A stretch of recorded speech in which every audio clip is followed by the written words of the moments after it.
Hey guys, welcome back to day 4 of the Classic WoW TBC pre-patch class breakdown.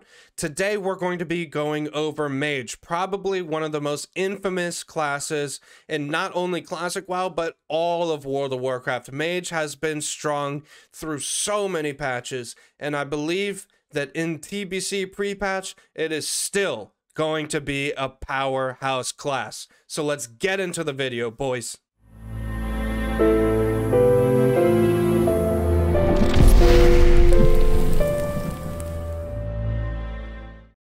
Alright guys, so starting off the PvE builds for Mage, of course you already know we have to start with Fire. And that's because obviously Fire Mage has been such a prolific spec for the Mage class throughout pretty much all of World of Warcraft. And especially coming from Classic WoW, where it is a notoriously good spec. So obviously we've got to start at Fire.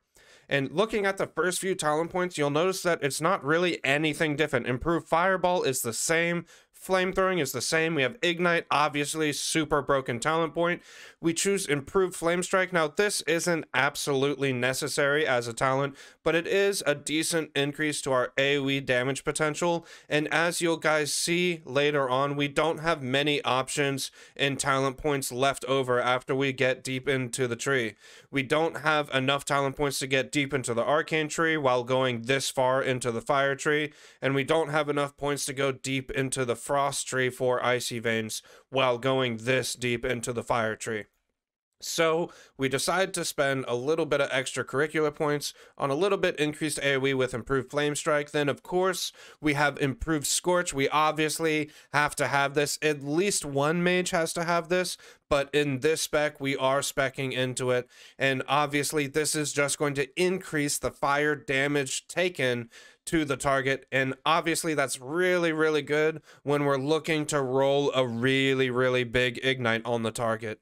And then we have Master of Elements. This will help us with our mana management a little bit, and with Naxxramas gear and full world buffs and with the deep fire spec, you're already going to have massive amounts of crit rating, so you're actually going to be refunding a lot of mana cost from this talent.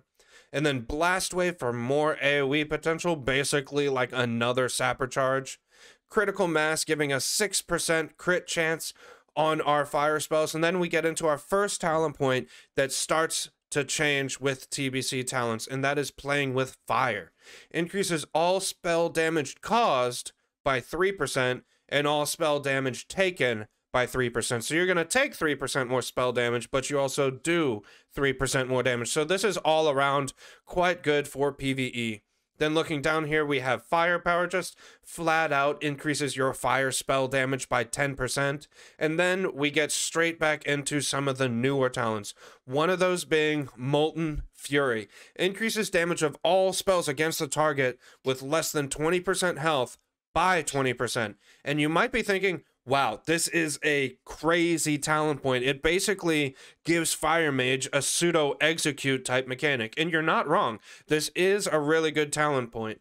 But this is a better talent point the longer that a boss survives. So going into TBC, when bosses actually live quite a bit longer compared to classic bosses, this is going to be really good. But on classic bosses, most parsing guilds, most speedrunning guilds, and guilds that are just farming Naxxramas in a relatively decent time and keeping their world buffs, they're killing bosses at such a fast rate that most of the time that you get a boss to 20% health or under, he's gonna die really quick. He doesn't stay alive for very long. So this is a really good talent point, but it's not as broken as some people might think, because in Classic WoW in specific, in Naxxramas, if you keep your world buffs, by the time the boss reaches 20% health, he's going to die super quickly, especially if you have warriors spamming execute as well. So this is good, but you're only going to get a few fireballs off before the boss actually dies from 20%.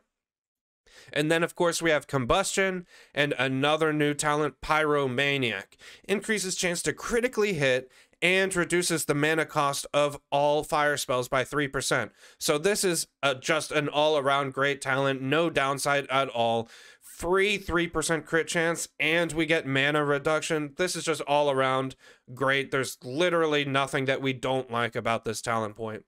And then Empowered Fireball, your fireball gains an additional 15% of your bonus spell damage effects, making your fireball hurt that much more. And this is really, really good because, as you guys may have noticed in the fire tree, compared to warlocks and compared to some other classes, we don't actually have any crit damage multiplier. We don't have anything like ice shards that increases the critical strike damage bonus of our spells. We don't have that in the fire tree. So just increasing the base amount of damage that our fireball does is kind of making up for that. Not completely, but kind of making up for that. And then we round off the build by finishing up with Dragon's Breath. And Dragon's Breath, just like Blast Wave, it's not necessarily going to be a great talent point for bosses. It's not going to make you parse on a specific boss way, way, way better, but it is good for AoE. So it's really, really good for trash clear or any sort of situation where you're looking to holy water or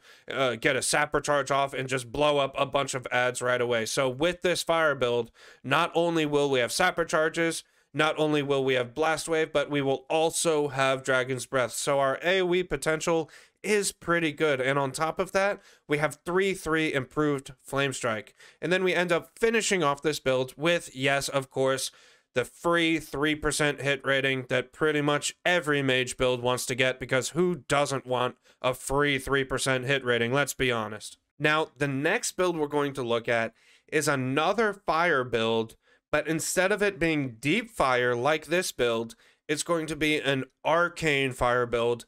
And I'm not a mage main, but I do suspect that the Arcane Fire build is going to be the better spec, since classic WoW bosses die in such a relatively fast pace. So let's look at that build. All right, so this is the Arcane Fire build. So you'll notice in the fire tree, obviously we have to get Ignite. That's the bread and butter of any fire build. We have to decrease the cast time of our fireball. And yes, of course, we want Pyroblast, because Pyroblast, if you time it at the right time, you can force a really, really high Ignite. Plus, it's just a nice spell to precast with in certain scenarios anyway. But what reason do we want to go into the Arcane tree? For what reason? Well, we do have all the normal talent points that we already had before. We have Arcane Concentration for clear casting. Arcane Focus is the same, reduces the chance that opponents resist your arcane spells, making your Arcane Explosion more consistent. We still have Arcane Subtlety, Magic Absorption, all of this is the same. Arcane Impact increases the critical strike chance of our Arcane Explosion by 6%. And we have Arcane Meditation. This is kind of making up for Master of Elements. This is kind of our way of having more mana management while not being spec'd into deep fire. So this is also a really good talent. But now we start getting into some of the TBC changes. And the first of those being Arcane Mind. Now, you might say, Alive, we have Arcane Mind. What are you talking about? We have Arcane Mind in Classic WoW, stupid. How could you miss this? Well, yes, we do have this ability in Classic WoW, but if you look at it, in Classic WoW, it gives you % maximum mana.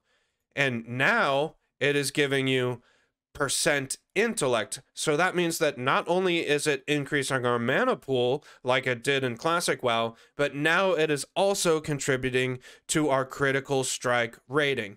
And I looked at a gear planner of about Naxxramas Bis. This is, maybe it's not min-max absolutely flawlessly, but about Naxxramas Bis. And with this much intellect, if you add in Arcane Intellect on top of that, and you add in ZG buff, and you add in Blessing of Kings, you add in Songflower, you add in Mark of the Wild, all those random ways that you get intellect, you're getting about 2.1% critical strike rating from Arcane Mind. So once again, this is increasing our mana pool and is also increasing our critical strike rating. So it's very, very useful. And then obviously we spec into Presence of Mind, and then Presence of Mind doesn't just move straight into Arcane Power. Now we have Arcane Stability, increases your spell damage and critical strike rating by 3%, and we also have Arcane Potency. This means that anytime we get a clear casting proc, which is a 10% proc chance, we have 30% critical strike rating on whatever spell we use with Arcane Concentration. So a nifty little trick that you could do is you guys could, as fire mages, fish for an Arcane Concentration, and then after you get your Arcane Concentration, that's when you go for like a PI, Toib, Pyroblast, and things like that. So you could force your Pyroblast to have really, really high critical strike rating, and this kind of makes up for Combustion. Yes, Combustion is a little bit more consistent because Arcane Concentration relies on you fishing for procs, and Combustion you can just use at any time. So definitely Combustion is more reasonable, but this is still really, really good to have because it doesn't have a cooldown like Combustion. Combustion's a 3-minute cooldown, and you can use it on demand. This you cannot use on demand, but you'll have it up more often. It will proc many more times within a 3-minute time span than what Combustion would. And then, of course, we have Arcane Power, which you can also pop whenever you get an Arcane Concentration and Arcane Potency to use that Pyroblast. And then here's one of the big talent points that we get in the Arcane tree, and one of the huge reasons we even go Arcane, and that is the talent that's just flat out called Spell Power. Increases critical strike damage bonus of all spells by 50%. All spells. So you notice in the fire tree, we have a lot of ways to increase fire damage. We have ways to empower our fireball. We have increased fire damage here, and that's all well and good. But this increases our critical strike damage of all spells. So that means that our Pyroblast crit is going to hit harder. That means that our Fireball crits are going to hit harder. That means that when we Arcane Explosion, which normally Arcane Explosion has a really, really bad spell power coefficient. That's why mages use ZG Class Trinket to increase the critical strike damage bonus of Arcane Explosion because the coefficient isn't that good. So might as well make the critical strike damage bonus modifier better. And now we have this spell power talent to make it even better. And with this build, since we're not spec'd into Blast Wave and we're not spec'd into Dragon Breath, we are going to be relying on Arcane Explosion for our AoE damage. And on top of that, you guys still, as mages, have your ZG Trinket, so you could spec into this talent point and also use your ZG Trinket to make your Arcane Explosions all the better. So I really think that this talent point right here adds huge benefit. And then obviously we also have Mind Mastery. And once again, looking at Abyss sheet kind of like this. Now, I'm not saying that this is an absolutely perfect sheet. I'm not saying this is flawless, but I think this is a somewhat reasonable sheet if you're rating Naxxramas every single week. So with this sheet, if you have full world buffs, full everything, full consumes, Blessing of Kings, all that stuff, then this talent point is giving you about 120 or so spell power through your intellect, depending on how much intellect you end up having from your gear. Now, I made a little spreadsheet here to compare these two builds, actually, because I know I'm gonna get the question a lot. Both of these are fire builds, but which one is better? And I listed out most of the benefits that you get from either tree, and I left out some of the defensive bonuses and really just tried to focus on the offensive bonuses. So if you look here in the Deep Fire build, we have 15% crit strike on your Flame Strike, which is the initial damage of Flame Strike. We have Blast Wave for AoE, Master of Elements for mana management, 3% damage, 6% crit on our fire spells, Combustion, 10% fire damage, 3% crit, 3% mana reduction on our spells, 20% damage when the boss is under 20% health, 15% stronger fireballs, and Dragon's Breath. Now let's look at the Arcane Fire build. 6% crit chance on Arcane Explosion.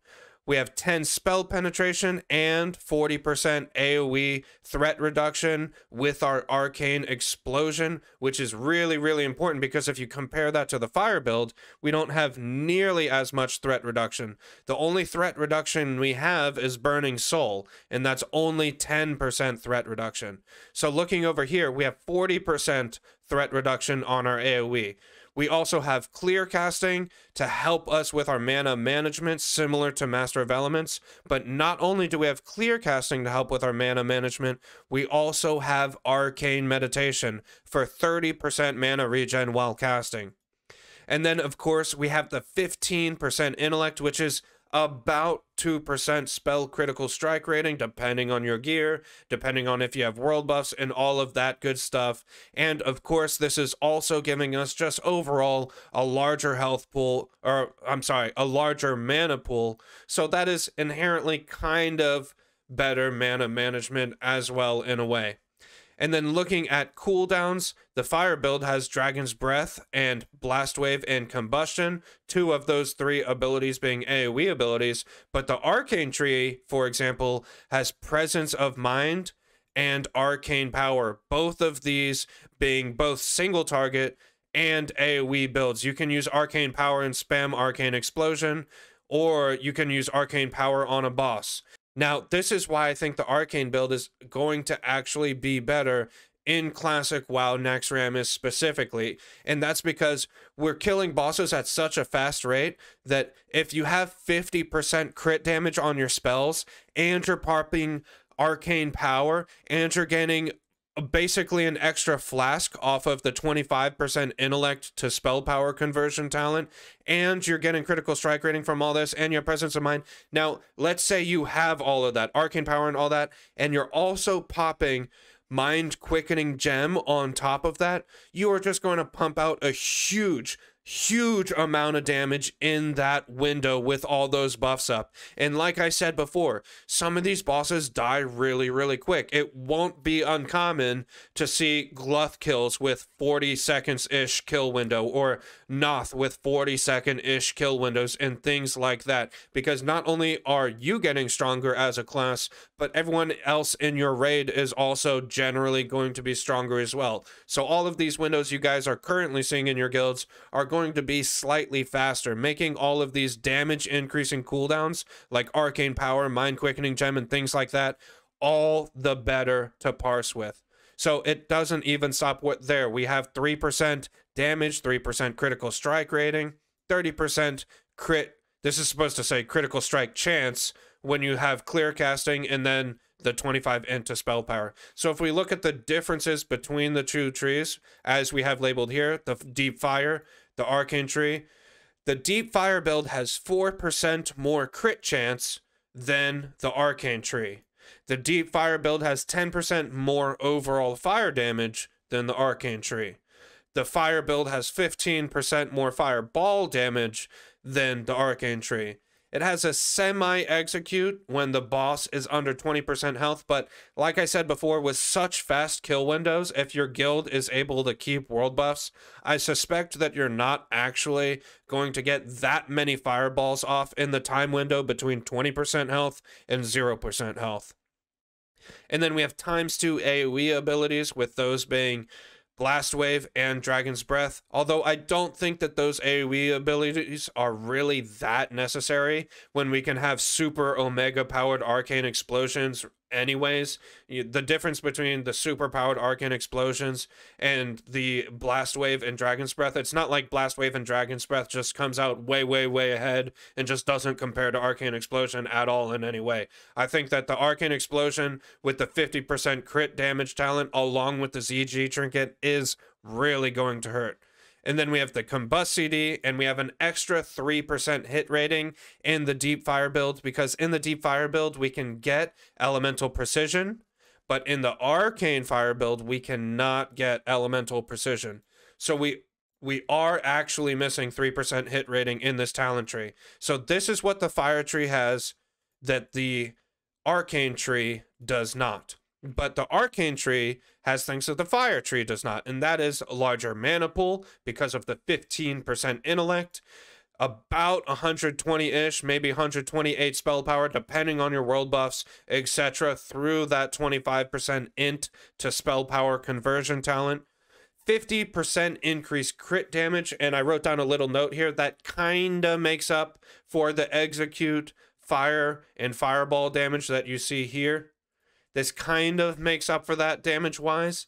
And then you have 30% crit chance on clear cast. Kind of makes up for combustion, like we mentioned before, but combustion is on demand on a 3-minute cooldown, and this is on proc chance, so it's not on demand, which makes it slightly worse, but at the same time, you're going to see more procs of this within a 3-minute window, which is the cooldown of combust. And then more AoE threat reduction than fire through the 40% threat reduction talent for arcane spells. And of course, the big boy cooldowns that we were talking about before, Presence of Mind and Arcane Power. So which of these two builds is the superior fire build? Which one is going to do the most single target boss damage? And, well, I'd have to leave that up to the people that are running sims. But I suspect that since we have fast kill times, it will be the arcane build. And I know you're going to say, alive, this arcane build, it doesn't have improved scorch, so it's shit. We can't go this build. Well, if you do go the arcane build, and let's say that the arcane build is the better boss damage build, then that means that you would still have a deep fire or some sort of fire build like this in your raid, because you would need someone to stack improved scorch. So whoever's designated to stacking improved scorch will spec into improved scorch, most likely a deep fire build similar to this, stack up improved scorch, and then your arcane fire mages would do most of the pumping. And that is if this arcane build is actually superior to the fire build, which I have a hunch that it is, but I don't know for certain.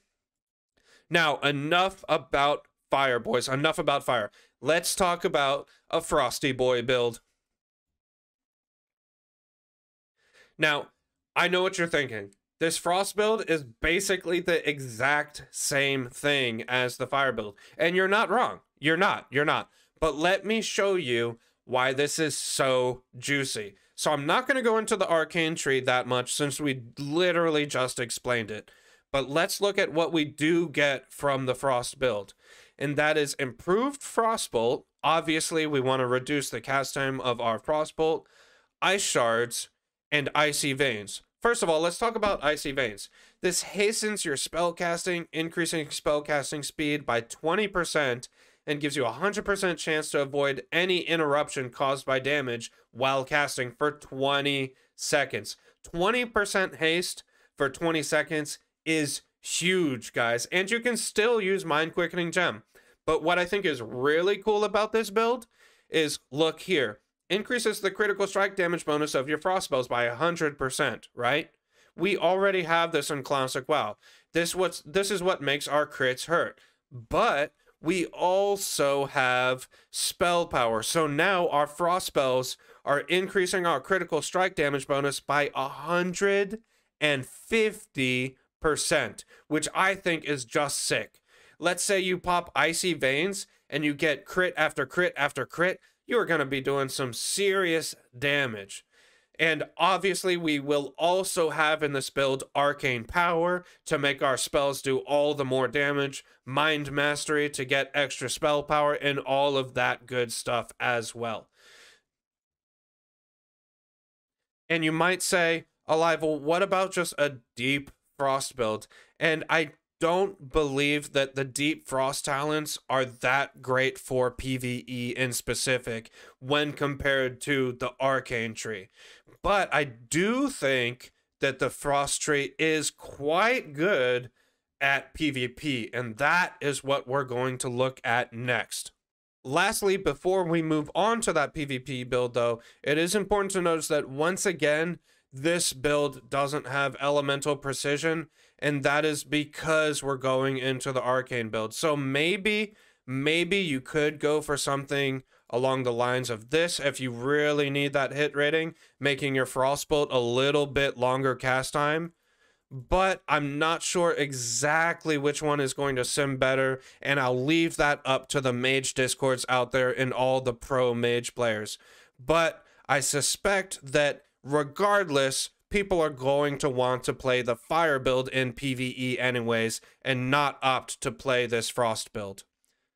But moving on to that deep frost build for PvP that I was mentioning before, here we have it. So looking at it, we have, of course, improved Frostbolt. We don't necessarily need elemental precision because, once again, this is PvP and you don't need that much hit rating to hit a level 60 target anyways. So we have frost warding as well, increasing the frost armor that we get from our talent.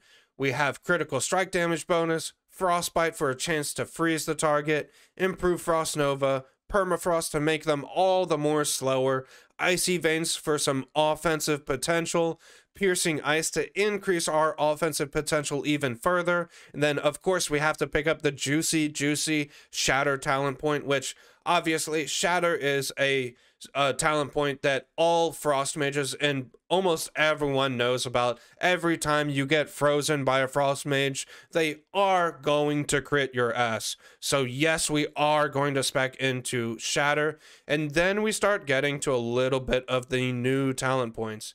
Some of these new talent points include ice flows, reduces the cooldown of your cone of cold, cold snap, and ice barrier and ice block by 20%. This is all around a great talent point to have, because this, along with cold snap, immediately finishing the cooldown of all your frost spells, you're going to have way more things in your toolkit and be able to use them more often. You can ice block, cold snap, ice block, which you can already do in classic WoW, but now getting that next ice block will come all the more fast. And on top of that, it reduces the cooldown of your offensive potential through icy veins. It increases your cooldown, or sorry, decreases your cooldown on cone of cold, which also does good damage, especially with shatter.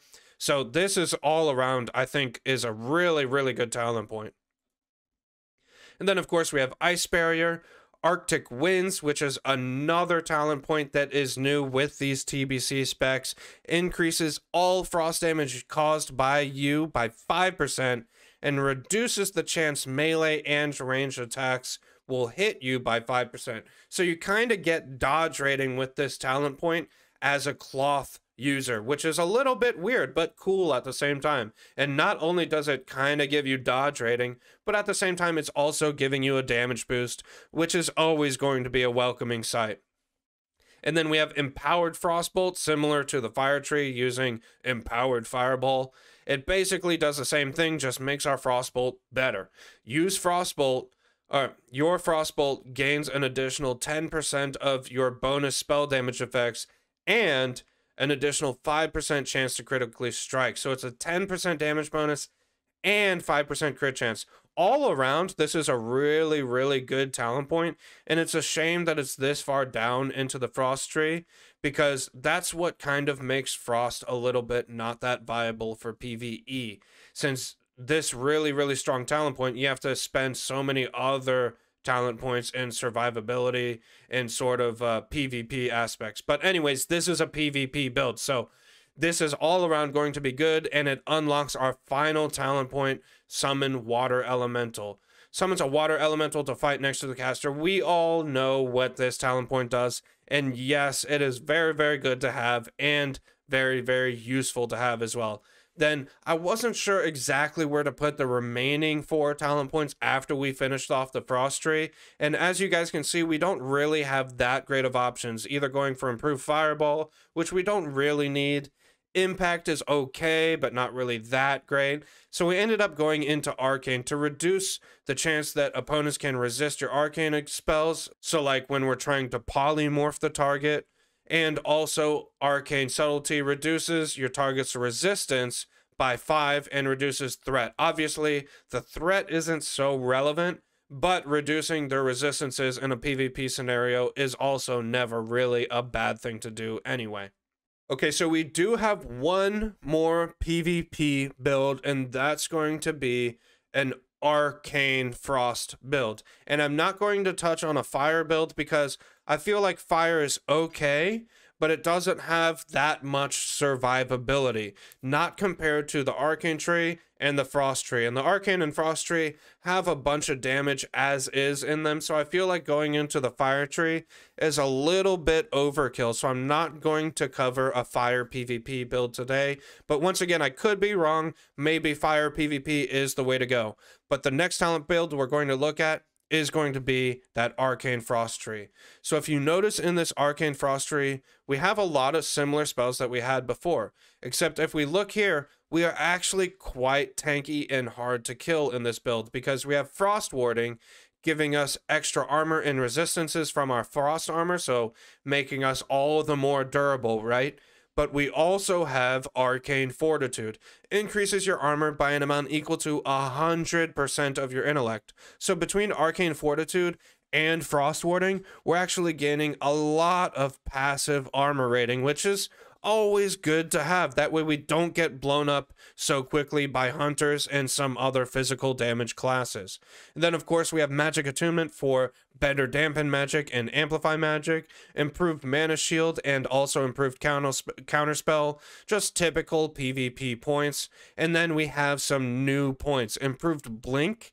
This, for 4 seconds after casting blink, reduces your chance to be hit by all attacks and spells by 25%. So this kind of reminds me of the talent point that we were just talking about in the Frost tree. This reduces our chance to be hit by melee and ranged attacks by 5%. This is all well and good, but if we compare it to this, 4 seconds after we blink, not only do we dodge melee abilities, but it's attacks and spells by 25%. That is a huge amount of mitigation.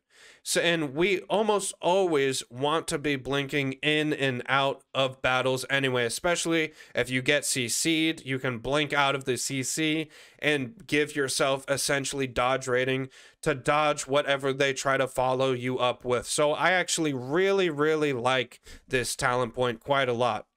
And then another new one right below it is Prismatic Cloak. This reduces all the damage you take by 4%. So not only are we gaining a ton of armor through Arcane Fortitude and Frost Warding, not only are we hard to hit after we blink and we have all this other damage mitigation, but also we just flat out take 4% less damage. And then still, we of course have the really strong talent points of Arcane Power and Spell Power. And what I like about these two talent points in the PvP build in specific is that we're going into Shatter. So when you shatter someone, when you freeze someone, you're going for a shatter. Shatter increases your chance to crit by a huge amount. And if you have the Spell Power talent along with Ice Shards and Arcane Power, that could just mean death for your opponent. If you get a Frost Nova on someone with these two talent points and with Shatter, you can potentially just put them to sleep right then and there. And then even if we don't want to go for the Shatter combo, we still have Icy Veins plus Arcane Power that we can pop at the same time and just single target nuke a flag carrier or any sort of priority target down at a relatively fast pace as well. So I actually like this build more than the Deep Frost build. I don't know how you guys feel about it. Maybe I'm just a sucker for Arcane. That sure is what it seems like to me. But this build just seems better to me than the Deep Frost build. Alright guys, that's the end of the video, and be honest with me guys, am I just a sucker for Arcane or what? Because for both PvE and PvP, I think just dipping into the Arcane tree is the way to go. The talent points in the Arcane tree, they just seem too juicy, man. They're just too thick to quit, am I right? I don't know. I think the Arcane tree just gains so much power compared to what it is in Classic WoW. Anyways, we will most likely be doing Warrior next, guys. So if you want to see the Warrior breakdown or any of the future class breakdowns, or you're just interested in TBC content, I am going to be releasing videos on all that and going to be covering just about everything there is in TBC. BIS list for Warlocks, BIS list for other classes, breakdowns for raids, items you want to invest in, items and pre-BIS items that you want to rush for and why. everything you can imagine. So if you could, please, I'm begging you guys, please, just take 1 second, click off whatever game you're playing, just pause for 1 second, take your finger, click the like button, and if you're feeling extra thick and juicy tonight, you can also just click the subscribe button. I really appreciate it, guys. Seriously, I really do. Thank you so much for the support that you've been showing me the past few days and since my channel started about a year ago. I really appreciate all of you guys coming along this YouTube ride with me. And until next time, guys, I am out of here. Thank you again for watching.